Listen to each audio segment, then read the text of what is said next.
Parashat Metzora, Shabbat Hagadol. Quelle est la relation entre les deux noms? Metzora, la lèpre, Shabbat Hagadol, le grand Shabbat, avant Pessah. Pourquoi appelle-t-on le Shabbat d'avant Pessah Shabbat Hagadol? Adam Brazaken dit dans le Shulchan Aruch, parce qu'un grand miracle s'est produit à cette date. À l'époque, c'était le 10 Nissan, et les premiers-nés étaient allés demander à leur père de délivrer le peuple juif, de le laisser partir, car ils avaient entendu qu'ils allaient être décimés par Makat Bechorot. Ils ont refusé.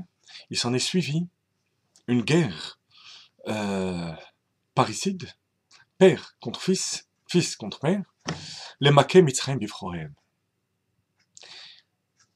Et c'est la raison pour laquelle ce Shabbat s'appelle Shabbat Hagadol, Nes Gadol, un grand miracle.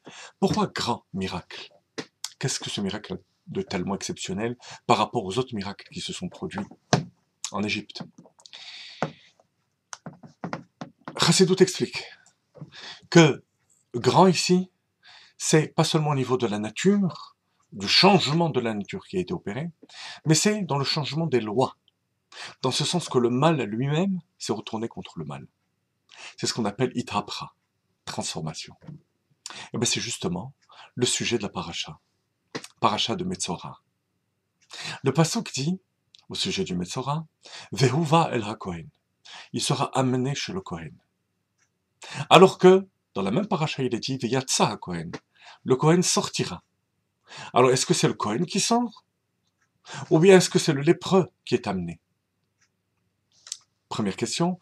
Deuxième question, ou plutôt remarque, la paracha, je vous l'appelais Metzora, c'est comme ça qu'on l'appelle, mais pendant longtemps, à l'époque de Rabbi Saadia Gaon et d'autres, elle était appelée Zot Tihye, ceci sera.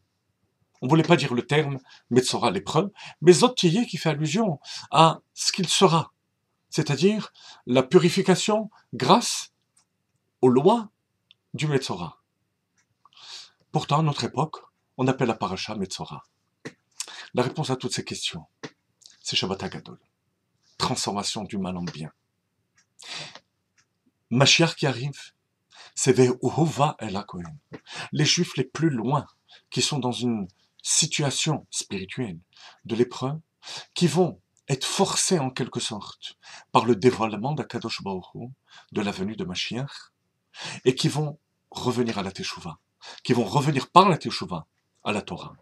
C'est pour ça qu'on le dit à la voix passive, Vehuva el ha-Kohen. Ils seront amenés dans le monde du Kohen, du Beth HaMikdash. De l'autre côté, le verset insiste, Veyatsa ha-Kohen. Le Kohen doit sortir. Le chassid, le juif, qui lui est conscient de Torah et Mitzvot, doit sortir vers l'autre juif. Dans la situation et dans le domaine dans lequel il se trouve, pour que cet autre juif, de par son intellect, de par ses sentiments, elle-même, ses facultés, reviennent à la Torah et à la Teshuvah. Non pas comme quelque chose de forcé, mais comme imprégné dans son vécu par l'esprit de la Torah et de la mitzvah. C'est la raison pour laquelle, à notre époque, la paracha s'appelle Metzora.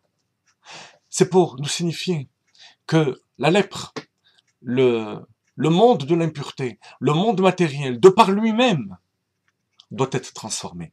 À l'instar des premiers-nés qui eux-mêmes se sont retournés vers leur aîné pour qu'on accomplisse le but de la sortie d'Égypte, Yetziat Mitzrayim.